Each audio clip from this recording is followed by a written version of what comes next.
Hello दोस्तों। तो आज मैं आप सबके लिए अपने YouTube चैनल पर एक नई कविता लेकर के आई हूँ जिसका नाम है आत्मकथा। इसके रचयिता हैं जयशंकर प्रसाद। तो बिना समय खराब किए चलिए शुरू करते हैं। पहले तो मैं आप सबको यह बताना चाहूँगी कि ये आत्मकथा जयशंकर प्रसाद ने कब लिखी और क्यों लिखी, और ये आत्मकथा होती क्या है। जयशंकर प्रसाद के कुछ मित्र थे, तो उन्होंने इनसे निवेदन किया कि आप अपने बारे में एक कुछ बायोग्राफी टाइप का लिखिए, अपनी लाइफ की हिस्ट्री बताइए उसमें, या अपने बारे में कोई ऐसा इंसिडेंट बताइए जिससे कि मतलब कि लोग पढ़ें। तो उन सबको जो है उन सब की बातों को का मान करते हुए जयशंकर जी ने ये काव्य की रचना की, और फिर बाद में ये CBSE के इस क्षितिज नामक बुक में छप चुकी है, पब्लिश हो चुकी है। तो आत्मकथा तो अब तक तो आप जान ही गए होंगे कि क्या होता है। ये एक तरीके की ऑटोबायोग्राफी होती है। ऑटोबायोग्राफी मतलब इंसान जो है अपने बारे में इसमें लिखता है। इंग्लिश में हम ऑटोबायोग्राफी कहते हैं, हिंदी में आत्मकथा कहते हैं। तो चलिए शुरू करते हैं। पहला, मधुप गुनगुना कर कह रहा। पहला, मधुप गुनगुना कर से लेकर के आज घनी। एक्सप्लेनेशन, यहाँ पर जो कवि है वो खुद के मन को भंवरे की तरह बता रहा है। भंवरा यानी मधुमक्खी की तरह बता रहा है। भंवरा जो होता है वो गुनगुनाता रहता है हर वक्त, और इसी तरीके से कवि सोच रहा है कि मैं अपनी कौन सी ज़िंदगी की कौन सी कहानी सबके सामने प्रकट करूं, कौन सी लाइफ का कौन सा इंसिडेंट आप सबके सामने लेकर के आऊं, क्योंकि उसके आसपास जितने भी पत्ते हैं वो मुरझा मुरझा कर इस तरह गिर रहे हैं। कवि को उन सब पत्तों को देखकर ऐसा महसूस हो रहा है कि मानो वो पत्ते जो है उनमें नश्वरता है, जिस तरीके से जीवन में नश्वरता है। एक ना एक दिन नश्वरता मतलब एक ना एक दिन सबको जाना है। उस पत्ते की तरह मनुष्य भी जाएगा, और जो छोटे मोटे जीव होते हैं उनको भी जाना है। तो ये सब देखते हुए जो कवि का मन है वो थोड़ा सा अभी शांत नहीं है। मतलब अब कवि को ऐसा लग रहा है कि जीवन भी इसी तरीके से है, एक ना एक दिन समाप्त हो जाएगा। नेक्स्ट, इस गंभीर से लेकर के व्यंग्य मलिन उपहास। यहाँ पर व्यंग्य मलिन का मतलब हो गया कि मजाक उड़ाना। एक कमेंट के तौर पे जो मजाक होता है वो वाला मजाक। तो चलिए एक्सप्लेन कर दूं। कवि के अनुसार जो ये आकाश है, आकाश के नीचे जाने कितने लोगों ने अपनी कहानियाँ लिखी होंगी, अपने इतिहास को रचा होगा, जिसको पढ़ करके अब कवि को ऐसा प्रतीत हो रहा है मानो उन्होंने स्वयं की आत्मकथा लिखकर खुद का मजाक उड़ा लिया हो। अब लोग उनकी आत्मकथा पढ़ करके उन पर हंसेंगे, व्यंग करके हंसेंगे, मतलब कि कमेंट करके हंसेंगे। वाह रे वाह। नेक्स्ट, किंतु कहीं से लेकर के अपनी भरने वाले।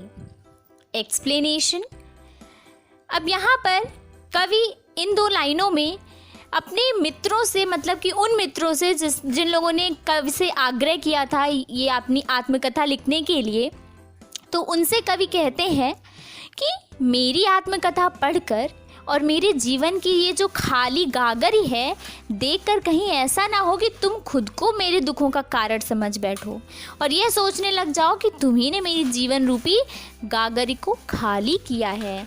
जीवन रूपी गागर मतलब कि लाइफ में मेरे जो ये गागरी है, जो मटकी है, उसमें जो खुशियाँ हैं, कहीं ये ना समझ बैठो कि जो है तुम लोगों ने उन खुशियों को छीन लिया है। नेक्स्ट, यह विडंबना से लेकर के को दिखलाऊं मैं। अब यहाँ पर विडंबना का मतलब है मिसअंडरस्टैंडिंग। तो अब यहाँ पर इन दो लाइनों में कवि जो है कह रहा है कि उसका जो स्वभाव है, उसका जो नेचर है, बहुत ही सरल है, बहुत ही सॉफ्ट हार्टेड है कवि। इसी स्वभाव के कारण उसको जीवन में बहुत परेशानियां झेलनी पड़ी हैं। मतलब बहुत लोगों ने उसको धोखा दे दिया है, जिनसे वो बहुत ज़्यादा परेशानी भी सहा है। लेकिन इसके बावजूद भी कवि को अपने इस स्वभाव पे कोई दिक्कत नहीं है, कोई परेशानी नहीं है कवि को, और वो अपनी आत्मकथा में इसका मजाक नहीं उड़ाना चाहते हैं। ना वो अपनी ये जो भूली बिसरी बातें हैं, जो भूली बिसरी यादें हैं, और ना ही वो छल कपट गिनाना चाहते हैं लोगों को, जो उन्हें सहने पड़े हैं उनके लाइफ में, उनके जीवन में। नेक्स्ट, उज्जवल गाथा से लेकर के उन बातों की एक्सप्लेनेशन। यहाँ पर उज्जवल गाथा का मतलब है कि जो उन्होंने अच्छे पल जो गुजारे हैं अपनी ज़िंदगी के, उनको इन्होंने कहा है उज्जवल गाथा, मतलब कि खुशी के पल, खुशी की कहानी। तो इन दो लाइनों में कवि के अनुसार वो जो रातें हैं, मतलब जो उन्होंने अपनी प्रेमिका के साथ बिताई हैं, जो हसीन लम्हे, जो खुशी के पल उन्होंने बिताए हैं, वो जो साथ में हंसते थे मीठी मीठी बातें करके, वो ये सब उनकी निजी अनुभव है, मतलब उनकी निजी ज़िंदगी का है, वो प्राइवेट चीज़ें हैं। वे ये अनुभव कैसे और क्यों अपनी आत्मकथा में लिखकर लोगों को सुनाएं। अब यहाँ पर कवि कह रहे हैं कि मैं क्यों अपनी जो है निजी ज़िंदगी लोगों को जो है लोगों के सामने ला कर के रखूँ। ये तो उनके जीवन की पूंजी है और इस पर सिर्फ और सिर्फ कवि का हक है। और ये यहाँ पर कवि इन्होंने बस ये कहा है कि मैं अपनी निजी ज़िंदगी के जो अनुभव हैं, जो खुशी के पल हैं, वे मैं सबके सामने नहीं लाना चाहता, और मैं क्यों लाऊं। नेक्स्ट, मिला कहाँ से लेकर के भाग गया। एक्सप्लेनेशन। यहाँ पर अब कवि कह रहा है कि जिन सुखों को, जिन खुशियों को कवि ने सोचा था, जिसकी कल्पना की थी कि उसको वह खुशियाँ मिलेंगी आगे ज़िंदगी में, और जो सपने उसने देखे थे, जिसको देख देख कर वह रात में कभी कभी जग भी जाता था, उनमें से कोई भी सुख उसको मिला ही नहीं। सोचने वाली बात है। कवि ने जब भी अपने हाथों को फैलाकर अपनी प्रेमिका को, यानी उन सुखों को गले लगाना चाहा, तब उसकी प्रेमिका मुस्कुरा कर भाग गई, और मतलब कि जो सुख था उसने अपनी पीठ दिखाकर कवि से दूर भाग गया। नेक्स्ट, जिसके अरुण कपोलों से लेकर के मधुमाया में। एक्सप्लेनेशन। अब इन दो लाइनों में, इन दो पंक्तियों में कवि ने अपनी प्रेमिका की सुंदरता की बहुत ही ज़्यादा तारीफ़ें की हैं। जरा सुनिए ध्यान से कि उन्होंने क्या तारीफ़ें की हैं। कवि यहाँ पर कहते हैं कि उनकी जो प्रेमिका है, उनके गाल बहुत ही लाल लाल हैं, मानो जो सुबह का उगता हुआ सूरज हो, उसकी जो रोशनी है, सूरज की जो सुबह की रोशनी होती है, लालिमा जो होती है, वह लालिमा जो है उस सूरज ने उनकी प्रेमिका से उधार ली हो। मतलब यहाँ पर यह कहना है कवि का कि उनकी प्रेमिका बहुत ही सुंदर है, उनका बहुत ही सुंदर स्वरूप है। यहाँ पर उषा का मतलब है सुबह की सूरज की लाल किरणें जो निकलती हैं, उसी से उसका तात्पर्य है।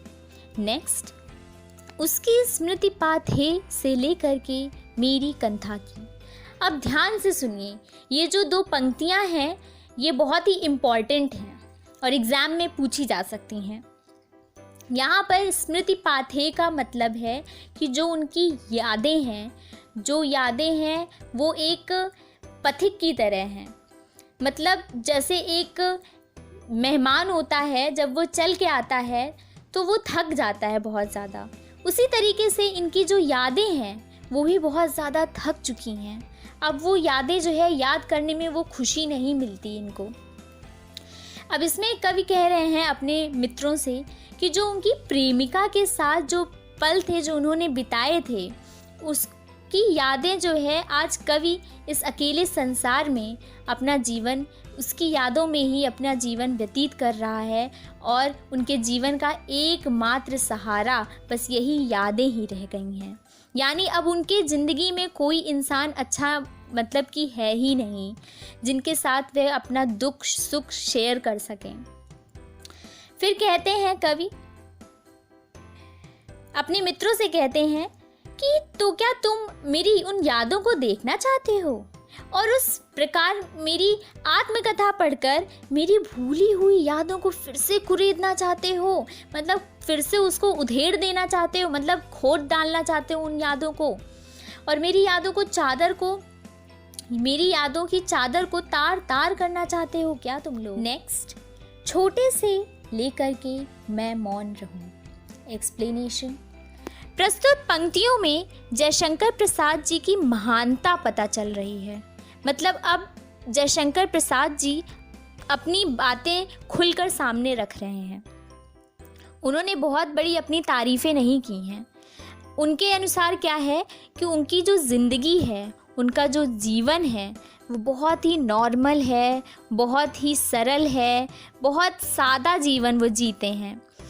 वो खुद को बहुत ही तुच्छ इंसान मानते हैं, मतलब बहुत इम्पोर्टेंस नहीं देते हैं खुद को। वो कहते हैं हम एक जीवन साधारण जो जी रहा है, एक ऐसा इंसान हूँ मैं, एक कॉमन इंसान हूँ, नॉर्मल इंसान हूँ। और उनके अनुसार उन्होंने जीवन में ऐसा कोई कार्य किया ही नहीं है जिससे वो खुद के बारे में बड़ी बड़ी गाथाएं लिख सकें, मतलब कि बड़ी बड़ी बातें लिख सकें। इसलिए वे सोच रहे हैं कि मैं चुप ही रहूं। वे समझते हैं कि चुप रहना ही सबसे अच्छा आंसर है इन सब प्रश्नों का। इन सब उनके मित्र ने जो उनसे कहा है कि अपनी आत्मकथा लिखिए, तो सबसे बेहतर चीज़ है कि वे चुप रहें और अपनी कथा को प्रस्तुत ना करें और बस बैठे बैठे दूसरों की कथाओं को सुनते रहें। नेक्स्ट, सुनकर क्या तुम भला से ले करके मेरी मौन व्यथा। यह लास्ट वाक्यांश है, यह लास्ट पंक्ति है। अब इन पंक्तियों में कवि ने अपने मित्रों से कहा है कि तुम मेरी भोली भाली सीधी सीधी आत्मकथा सुनकर भला क्या करोगे, बताओ तो ज़रा। उसमें तो तुम्हारे काम के लायक कुछ है भी नहीं और कुछ मिलेगा भी नहीं। मैंने ऐसा कोई महानता का काम भी नहीं किया जिसका मैं वर्णन कर सकूं। अब मेरे जीवन के सारे दुख शांत हो गए हैं और मुझ में अब उन्हें लिखने की कोई इच्छा शक्ति नहीं है। मैं अब मौन ही रहना चाहता हूँ। मैं बहुत थक चुका हूँ अपनी ज़िंदगी से। अब मेरे पास जो है समय नहीं है आत्मकथा लिखने के लिए। अगर आपको यह मेरा वीडियो पसंद आया हो, अगर आपको हेल्प मिली हो मेरी इस वीडियो से, तो लाइक, सब्सक्राइब, शेयर, कमेंट ज़रूर करिए। और इससे मुझे मोटिवेशन मिलता है कि मैं आप सबके लिए फिर से एक नई कविता जो है क्लास 10th और या फिर 9th की लेकर के आऊँ। और इसके बाद मैं इंग्लिश की भी पोएम्स जो है लाने वाली हूँ, उनका एक्सप्लेनेशन भी करूँगी। तो होप कि आप मेरी इस चैनल को लाइक सब्सक्राइब करें।